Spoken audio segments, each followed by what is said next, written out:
now welcome. Est-ce que vous voulez bien remercier, accueillir avec moi s'il vous plaît sur scène le vrai commandant du miracle sur la scène, Sully Sullenberger.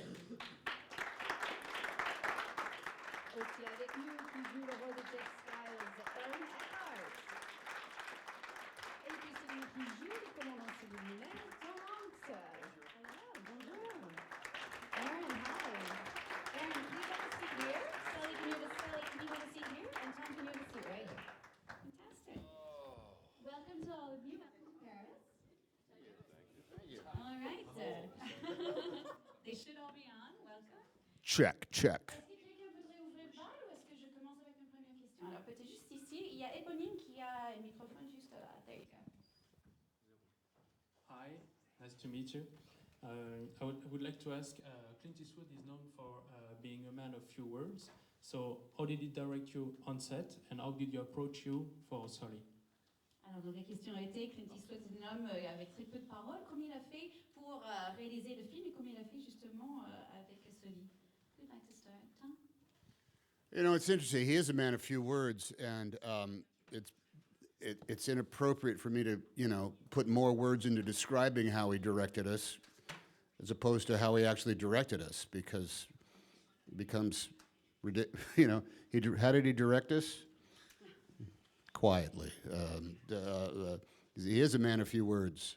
There's no rehearsals. There's not a lot of takes per se. There is an awful lot of coverage.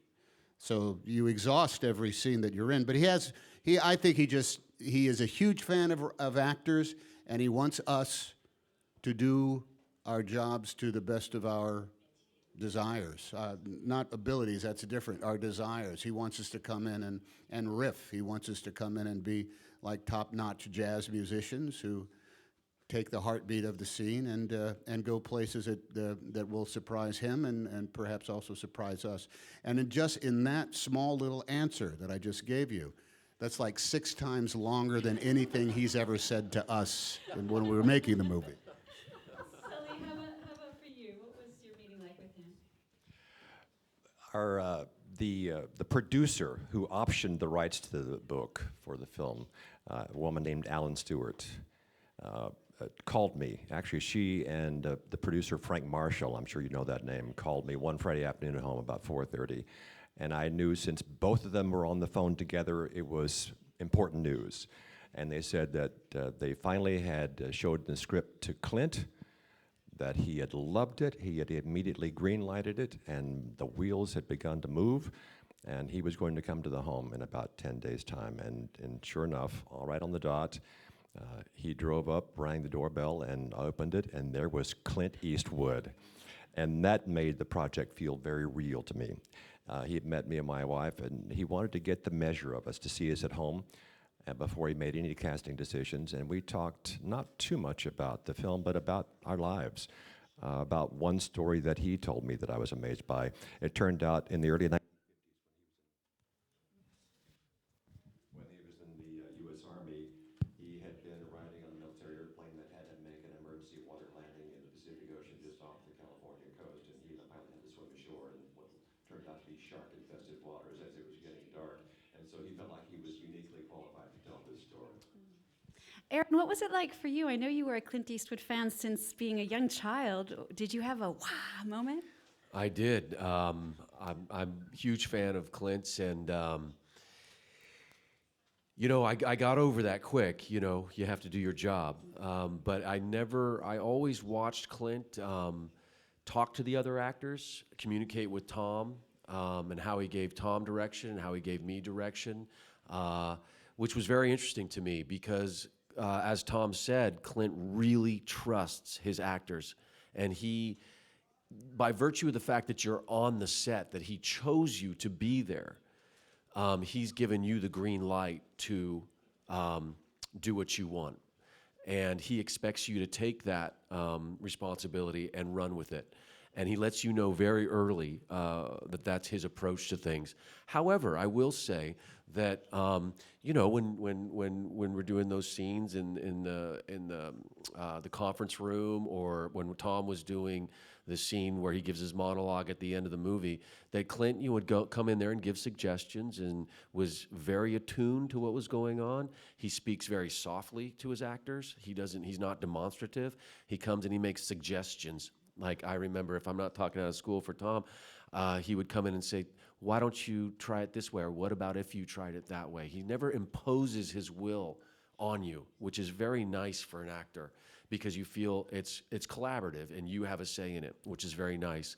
And you're never defensive with Clint. And it's just a beautiful atmosphere on set. It's very calm, it's very efficient, economical, and the days, he doesn't wear you out as actors, you know. It's a very calm, refreshing day. D'autres questions? Alors, juste ici, Apolline, voilà.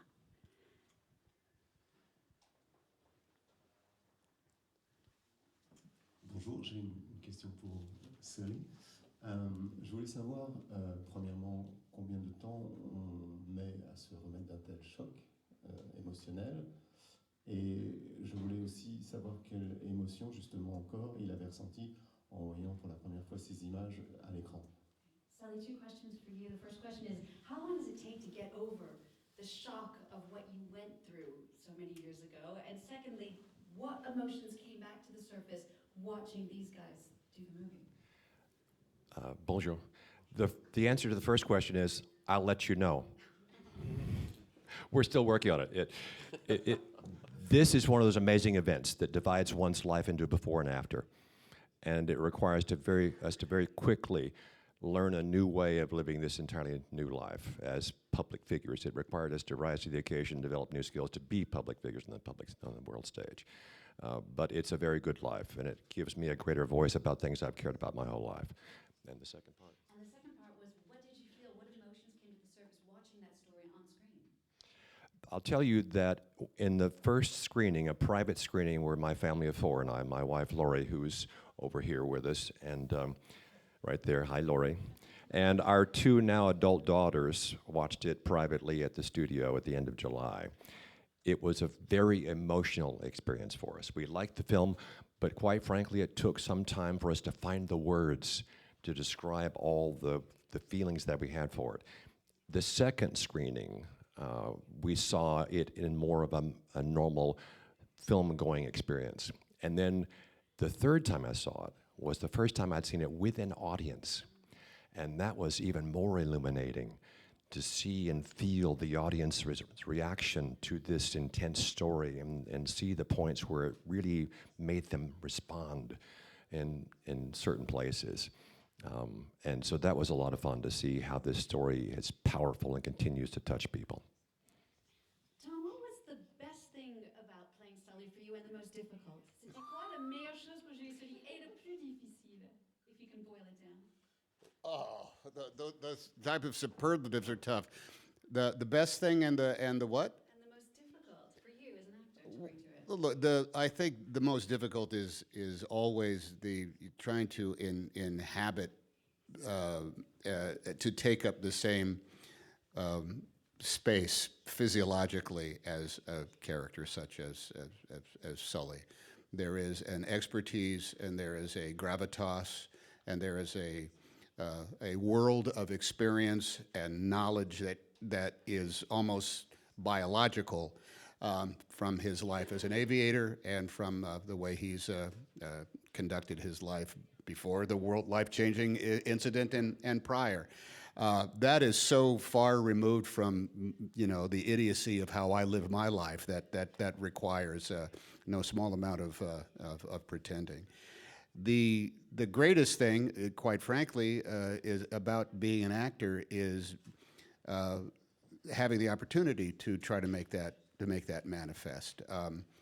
To be surgically sort of attached to Aaron as much as we were in the movie, to be as emotionally attached to Laura Linney, who played Laurie, even though we were only speaking on the phone, and also to have the moments of solitude in which my job was to, again, inhabit the journey that Sully was on. This is it's just the greatest job in the world, and is also the scariest job in the world sometimes.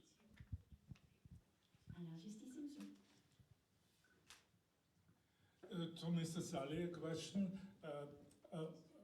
Clint Eastwood is making his movies very unspectacular, but in a very good way. We love this always. But the only scenes, very dramatic, are your dreams. What could you tell us about your dreams? Were they real, or do you have them still today? Or did you ever dream such? Because I had dreams twice, dreams of landing in New York in the city streets, without being a pilot. Donc la question c'était pour Sully, les rêves, en fait, les moments les plus dramatiques pour lui dans le film sont ces moments où on voit les rêves. La question pour Sully c'est est-ce qu'il a ses rêves pour le vrai? Est-ce qu'il les a encore? Parce que lui-même, ce monsieur, il dit qu'il a eu 2 rêves d'amérissage comme ça après avoir vu le film. This flight, while successful, was traumatic for everyone on the airplane and their families, especially after almost 30 years of routine airline flying where we plan and anticipate and try never to be surprised by anything. We make it routine, predictable. We were suddenly, just 100 seconds after takeoff, confronted with an ultimate challenge of a lifetime. And my body reacted in a normal human physiological way to that stress in that moment. I was aware of it as it happened. I could feel my pulse, my blood pressure shoot up. For days, I couldn't sleep more than 30 or 45 minutes at a time. My pulse was elevated for 10 weeks, my blood pressure high for 10 weeks, even taking medication due to post-traumatic stress disorder. Jeff felt the same thing. Many of the passengers did as well. I did have nightmares in those first few days. I don't remember now what they were, but I did have them, but they didn't persist. You know, people can be resilient. I think what helped me to finally put this event into perspective was to somehow find a way to integrate it into myself, to make it part of myself and not simply something that had happened to me. On a une autre question juste ici. Bonjour, une question pour les comédiens. Je voudrais savoir s'ils se souviennent des événements au moment où ils se sont passés. Est-ce qu'ils ont été marqués par ça? Est-ce qu'ils ont déjà vécu un traumatisme en avion, eux qui voyagent beaucoup? Ou sinon, est-ce qu'aujourd'hui, après avoir fait le tournage, ils y pensent? It's a question for both of the actors, for Tom and Aaron. Do you have your own personal memories of the events of 2009, how it happened? Also, because you travel a lot in your jobs, has this made you look at travel differently? Have you had your own bad experiences on airplanes ever? Perhaps not this bad, but something that you could compare to. And how does it make you feel about flying today? Aaron.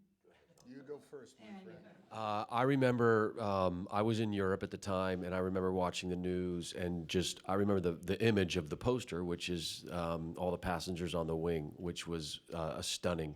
Having lived in New York and knowing the Hudson, and knowing that it was everything was okay. In New York City, obviously, you know, a plane flying low in New York City is a never good thing. I remember this being a very victory for New York City, the first responders, the whole city working together to get everybody safe on shore.